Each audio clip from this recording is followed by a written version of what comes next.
We live in a world that is consumed with designer labels, and for the most part, we enjoy the idea of owning designer items, whether it's this season's Prada bag, the latest Jimmy Choos, or a new Bentley sitting in your driveway. However, when people hear the word designer associated with baby, everyone is suddenly appalled.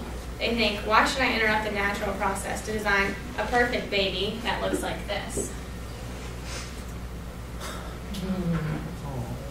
They're so cute right now. Instead of realizing the capabilities designer babies have to help children like this. Oh, wow. For those of you who don't know, a designer baby refers to genetic interventions into pre-implantation embryos in the attempt to influence the traits the resulting children will have. It is used both to obtain desired eye color, sex, hair color, skills, as well as for medical cures. So tonight, I'm going to erase the negative connotation that usually comes with designer babies and persuade you that designer babies is not only ethical, but also a landmark in medical discoveries. To begin, let's look at some of the opposing viewpoint arguments of why designer babies are deemed as unethical. Many believe it's unethical to change what your child is like.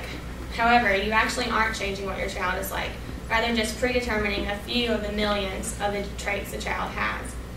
The belief that you are changing your child is known as the fallacy of genetic determinism. In reality, what we're actually like is a result of all of our genes interacting with each other, and then those genes interacting with the environment. Thus, the term designer baby is a bit misleading because you cannot determine in advance all the talents, skills, virtues, abilities, and vices the child will have. Another argument is many believe it's wrong to influence your child's natural development. Sure, genetically engineered babies alters your child's development. However, the outcome is no different than the many other ways you influence your child's development. As a parent, it's your job to influence your child's traits. It begins when you choose a partner, because half the genes come from your father and the other half come from the mother. Steve Pinkner, a Canadian-American cognitive scientist, said, "Anyone who has been turned down for a date has been a victim of the human drive to exert control over half the genes of your children's future." In addition, you must keep your children healthy, educate them, teach them manners, guide their diet, just to name a few. So altering a child's development begins the moment they were brought out of the womb. Therefore, those that say it's unethical to influence your child's development is a flawed argument, or else every parent's actions would be considered unethical. The third argument is many believe creating a designer baby is forcing a child into some talents and not into another. For example, a parent choosing for a child to be musically gifted when the child may have actually wanted to be an athlete. However, once again, this is a flawed argument because even if designer babies weren't possible, children still wouldn't be able to choose what talents they had. They're always going to want to have talents that they don't have, or they won't have talents that they do want. So what difference does it make if the child's genes were chosen by random or by your parent? Either way, the child has no control over their genes. So now that we have an idea of why genetically engineered babies aren't all that bad, I would now like to discuss how it can actually save and improve lives. Take, for example, a story of Britain's first designer baby, published in Newsbank. The child was 4 years old and was diagnosed with leukemia. He was in desperate need of a bone marrow transplant, however could find no match. His brother became second in the world to be genetically selected to help save his sick brother's life. This took place in 2002 in London. The mother was 36 years old and she had already given birth to 3 children. She became pregnant using IVF treatment, which is in vitro fertilization, when the egg fertilizes the sperm outside of the body.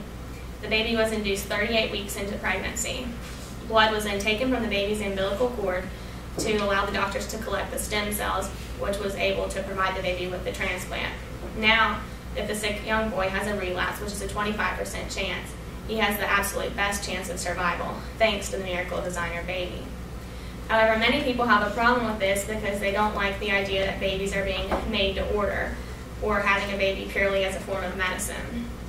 However, Mohammed Tarnarsi, who is a fertility specialist who was also in the room when the baby was born, quoted that anyone who could see the look of love and happiness on their faces could not argue that this child is a spare part baby or anything of the sort. He also said that this is not an experimental treatment anymore. It can save as few as 1 to 2 children a year. It has to be worth it. The second benefit designer babies provide is that it can prevent genetic disorders. Pre-implantation genetic diagnosis, or PGD, test embryos before implantation in the womb to avoid passing on serious genetic disorders. This is important because it allows couples to have babies without risking passing their genetic disorders to them, and also to avoid adoption if that's not an option that they're considering. Lastly, a benefit of designer babies can be seen as a broad way to improve your child's health.